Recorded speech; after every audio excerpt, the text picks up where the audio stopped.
میرے عزیزو، سلطان الاولیاء غوث العظم دستگیر رضی اللہ تعالیٰ عنہ کا ماہ مبارکہ چل رہا ہے. دو باتیں عرض کروں گا. میں آج آپ کے درمیان صرف اور صرف برکت حاصل کرنے کے لیے آیا ہوں. کافی دن ہو گئے تھے. دو چیزیں مشہور ہیں غوث پاک کی زندگی کے واقعات میں، بہت سارے ہیں، کرامات بہت سارے ہیں، اس میں سے دو میں آپ کے سامنے رکھتا ہوں. ایک بار اپنی خانقاہ میں سلطان الاولیاء سیدنا عبد القادر جیلانی رضی اللہ تعالیٰ عنہ آرام فرما رہے ہیں اور محو خواب ہیں، اور آپ کو سوتے ہوئے دیکھ کر کے ایک چور اندر داخل ہوا. مشہور ہے، اس چیز کو آپ نے سنا ہے. وہ چور آپ کا جبہ چرانے آیا تھا. سنا ہے کہ غوث پاک کا جبہ بڑا قیمتی ہوتا تھا، ایک بار چوری کر لے تو پھر پوری زندگی اس کی چل پڑے. کافی قیمتی ہوتا تھا. تو چور اندر داخل ہوا، ابھی وہ جبہ ہاتھ میں اٹھایا ہی تھا کہ دروازے پر دستک ہو گئی. تو غوث پاک رضی اللہ تعالیٰ عنہ نے آنکھیں کھولے بغیر کہا آ جائیے اندر. دروازہ کھولا، اندر آئے ایک صاحب. وہ کون تھے؟ حضرت خضر علیہ السلام تھے. حضرت خضر علیہ السلام آئے اور کہا سیدی کس سے؟ حضرت شیخ عبد القادر جیلانی رضی اللہ تعالیٰ عنہ سے. کہا بصرہ کے یا کسی شہر کے قطب کا انتقال ہو گیا، وہاں پر قطب اب کون ہوگا؟ یہ تعینات جو ہوتے ہیں، ہر شہر میں ایک قطب ہوتا ہے اللہ کا، ایک ولی ہوتا ہے. یہ غوث العظم دستگیر رضی اللہ تعالیٰ عنہ کے زمانے میں تصرف اللہ نے ان کو عطا کیا تھا. حضرت خضر علیہ السلام ان سے پوچھتے ہیں کہ اس شہر کا قطب کون ہوگا؟ غوث پاک رحمۃ اللہ تعالیٰ علیہ آنکھیں کھولے بغیر کہتے ہیں وہ دروازے کے پیچھے کھڑے، انہیں لے جائیے. جو جبہ ہاتھ میں پکڑے ہوئے کھڑا تھا کہ اب پکڑا جاؤں، اب پکڑا جاؤں، اب پکڑا جاؤں گا. اور آنکھیں کھولے بغیر پیران پیر نے کہا وہ دروازے کے پیچھے جو کھڑے ان کو لے جائیے. حضرت خضر علیہ السلام نے دروازہ کھینچا تو دیکھا ایک سادہ سا آدمی ہے، جبہ ہاتھ میں اٹھایا ہوا ہے اور تھر تھر کانپ رہا ہے. کہا کہ چلیے مبارک ہو، اللہ نے آپ کو قطبیت عطا کی، اس لیے کہ شیخ عبد القادر جیلانی کی زبان سے نکلا ہے، چلیے ہمارے ساتھ. اب وہ شخص حیرت میں تھا کہ میرے ساتھ کہیں کوئی مذاق نہ ہو رہا، اور وہ دوڑتے ہوئے پھر غوث پاک کے قدموں میں آیا. کہا روتے ہوئے مجھے معاف کریں، مجھے معاف کریں، کیا یہ میرے ساتھ کوئی مذاق تو نہیں؟ غوث پاک رضی اللہ تعالیٰ عنہ نے فرمایا شیخ عبد القادر جیلانی کو اللہ نے یہ طاقت عطا کی ہے کہ وہ جو زبان سے نکالے اللہ اس کو پورا کر کے رہتا ہے. کہا کہ میں یہاں کس غرض سے آیا تھا آپ کو پتا ہے؟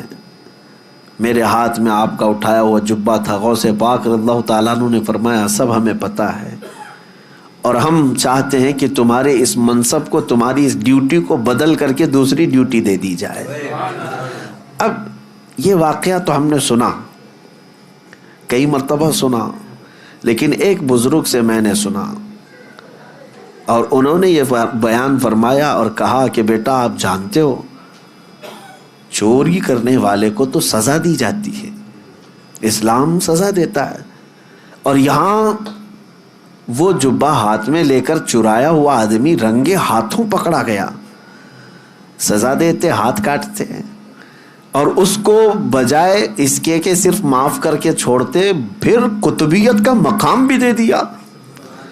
یہ سوال جب آتا ہے ذہن میں تو پھر اس بزرگ نے فرمایا کہ بات در حقیقت یہ ہے کہ اللہ کریم بھی نسبتیں دیکھتا ہے. وہ چور چوری تو کیا تھا لیکن ہاتھ میں دامن کس کا تھا؟ ہاتھ میں کیا تھا؟ غوث پاک کا جبہ تھا. جبہ جو پکڑا تھا یہ نسبت نے اس کو، اس صحبت نے اس کو مقام قطبیت تک پہنچا دیا. اب میں آپ سے کہتا ہوں کہ غوث پاک کا جبہ پکڑے تو قطبیت کے مقام پر پہنچے، اور جو رسول اللہ کے قدموں پر جان دے اسے رب ذوالجلال غوثیت کے مقام پر پہنچاتا ہے. ایک بات یاد رکھیں، نبی پاک صلی اللہ علیہ وسلم پر جو صحابہ نے اپنی جانیں دی ہیں حضور اکرم صلی اللہ تعالیٰ علیہ وسلم کی محبت میں، غوث، قطب، ابدال، نجبہ، شرفا، کوئی وہاں تک نہیں پہنچ سکتے جہاں رسول اللہ کے صحابہ پہنچے. کیوں؟ صحبت کا اثر ہے، صحبت کا اثر ہے. اسی لیے صحبت چن کر کے اختیار کرو، کہیں ایسا نہ ہو کہ بعد میں پچھتانا پڑے. بتایا کہ چور بھی مقام قطبیت پر پہنچ گیا، وجہ کیا تھی؟ دامن ہاتھ میں کس کا تھا؟ غوث اعظم کا تھا. اسی لیے جمیل قادری رحمۃ اللہ تعالی علیہ یوں فرماتے ہیں، عزیزو کر چکو تیار جب میرے جنازے کو، تو لکھ دینا کفن پر نام والا غوث اعظم کا. اب دوسری بات، بغداد مقدسہ میں جو ایک واقعہ مشہور ہے کہ حضرت شیخ احمد جام اپنی شیر کی سواری کرتے ہوئے بغداد کے کسی بھی محلے میں جاتے تو اس محلے والے ایک گائے ان کے شیر کو قربان کر دیا کرتے تھے. وہ غوث پاک کے محلے میں آئے اور بولا کہ جاؤ شیخ عبد القادر جیلانی کی خانقاہ سے بھی ایک گائے ہمارے شیر کے لیے لے آؤ. غوث پاک نے منع نہیں فرمایا، اپنے خادم سے کہا لے جاؤ لنگر خانے سے جو گائے ہوگی. لے کر کے گئے، لیکن وہاں پر ہڈیاں کھا کر پلنے والا ایک کتا، پالا ہوا نہیں پلا ہوا، دونوں میں بہت فرق ہے. پالا ہوا نہیں، خود سے پلا ہوا کتا نکلا ساتھ میں، اسے کسی نے ٹرین کر کے بھیجا نہیں تھا. اسی لیے میں نے لفظ میں ہی کہا کہ پالا ہوا نہیں ہے، پلا ہوا. اور غوث پاک رضی اللہ تعالیٰ عنہ کے آستانے سے جب وہ گائے شیر کے قریب پہنچی تو شیر بھوکا جھپٹا مارنے ہی والا تھا کہ یہ کتا اس پر جھپٹا مارا اور دم زدن میں شیر کو چیر کر کے رکھ دیا. یہ شاید واقعہ ایسا پہلا ہوگا کہ ایک کمزور کتا جنگل کے راجا پر بھاری ہو گیا ہو. اب تک ہم سنتے یہی آئے تھے کہ جانوروں میں شیر جو ہے راجا ہوتا ہے، لیکن یہاں راجا کا باجا ختم ہو گیا. کیوں؟ غوث پاک رضی اللہ تعالیٰ عنہ کے محلے میں آیا اور کتا جو ہے شیر کو پھاڑ کر 2 ٹکڑوں میں بدل دیا. دنیا نے اس منظر کو دیکھا اور اعلیٰ حضرت نے فرمایا کیا دبے جس پہ حمایت کا ہو پنجہ تیرا، شیر کو خاطر میں لاتا نہیں کتا تیرا. اب یہاں پر مسئلہ یہ ہے، شیر شیر ہی تھا وہ اور کتا کتا ہی تھا، اور اصول آج بھی وہی ہے کہ شیر ہی بھاری ہوتا ہے، لیکن یہ اصول اس جگہ ٹوٹ جاتا ہے جہاں کتے کی نسبت دربار غوث سے ہو جائے. اب میں آپ کو یہ کہتا ہوں کہ کتا ہے، کتے پالنے کی ہمارے ہاں شریعت میں اس کا حکم نہیں ہے. بعض مقامات ایسے ہیں جیسے کھیتی باڑی یا حفاظت کے لیے ان کو شریعت نے مستثنا رکھا ہے. جس جانور کو ہم پالتے بھی نہیں، خود سے گھروں کے پاس بیٹھ کر پل جاتا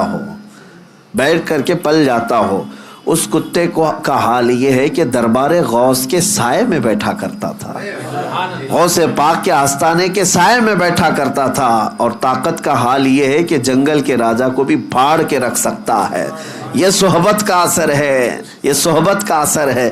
اب دوسری بات میری یہ توجہ سے سنو، دوسری بات یہ سنو کہ غوث پاک کے دسترخوان پر پڑے ہوئے ٹکڑے یا پھینکے ہوئے ٹکڑے کھا کر پالا ہوا نہیں بلکہ پلا ہوا کتا شیر پر بھاری ہو سکتا ہے. اب سوچو کہ غوث پاک نے جس کو پالا ہو، پلا ہوا نہیں بلکہ غوث پاک کے ہاں پالا ہوا، اور وہ بھی کتا نہیں، کوئی وقت کا عالم دین ہو تو پھر وہ اپنے زمانے کا مجدد اعظم بن جاتا ہے. اعلیٰ حضرت فاضل بریلوی رحمۃ اللہ علیہ پھر اس کو یوں کہتے ہیں، میں یہ مثال اس لیے دے رہا ہوں کہ اعلیٰ حضرت امام اہل سنت اپنے آپ کو کہتے ہیں کہ میں غوث اعظم کا وہاں پر دربار کا کتا ہوں، بلکہ وہ پلا ہوا نہیں پالا ہوا.